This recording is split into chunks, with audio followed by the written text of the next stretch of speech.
سوات ہریالی، بلند پہاڑوں اور صاف شفاف جھیلوں پر مشتمل وادی ہے جو ملک کے سیاحتی ادارے کو ایک بڑی آمدنی فراہم کرنے میں سر فہرست ہے۔ ایک مرتبہ پھر چند شدت پسند گروہ اس وادی کا امن تباہ کرنا چاہتے ہیں۔ کیا وہ بھول گئے ہیں سن 2007 میں آپریشن رائے حق ان کو یاد نہیں؟ پاک فوج نے اپنی جانوں کا نذرانہ پیش کر کے جنرل نذیر وادی کا امن بحال کیا۔ ان فسادیوں کو 2009 کا آپریشن رائے راست یاد نہیں، کس طرح پاکستان کی بہادر افواج نے ان امن دشمنوں کے خواب چکنا چور کیے تھے۔ قبائلی علاقہ جات کی بات کی جائے تو سن 2008 کا آپریشن شیر دل یہ امن دشمن بھول گئے ہیں؟ کیا یہ دہشت گرد آپریشن ضرب عضب بھول گئے ہیں؟ کس طرح میری بہادر پاک فوج نے اپنے شہریوں کے دفاع کے لیے اپنے لہو سے اس سرزمین کا امن قائم کیا؟ یہ امن دشمن آپریشن رد الفساد بھول گئے ہیں؟ کس طرح افواج پاکستان نے امن دشمنوں کے مذموم ارادوں کو ٹھکانے لگایا؟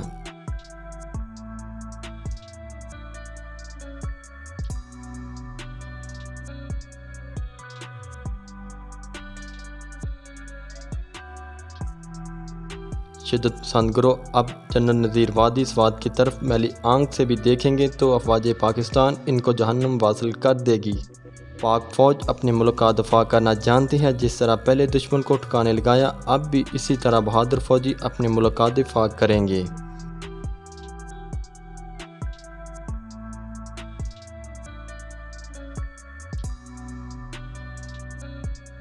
اپنی سرزمین پاکستان کو کیسے بھول سکتے ہیں جو قدرتی خوبصورتی میں کسی سے پیچھے نہیں؟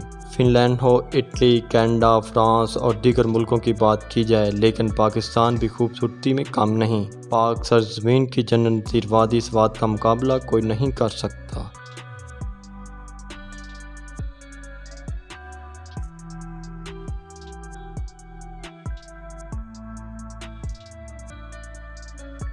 سوات جنت کی مثل دنیا میں موجود ایک خوبصورت ترین وادی ہے جس میں درختوں کی ہریالی، پہاڑوں کی بلندی، لہروں کی روانی، بہتے آبشاروں کی نغمہ ریزی، میووں اور نعمتوں کی فراوانی، مثل حوروں خلما کی خوبصورتی محسوس کی جا سکتی ہے۔ سچ یہ جنت نہیں تو پھر اور کیا ہے؟ پاکستان کے صوبہ خیبر پختونخوا میں واقع سوات کو ایشیا کا سوئٹزرلینڈ کہا جاتا ہے۔ سوات کو یہ خطاب ملکہ برطانیہ کی جانب سے سن 1961 میں پاکستان کے دورے پر دیا گیا تھا۔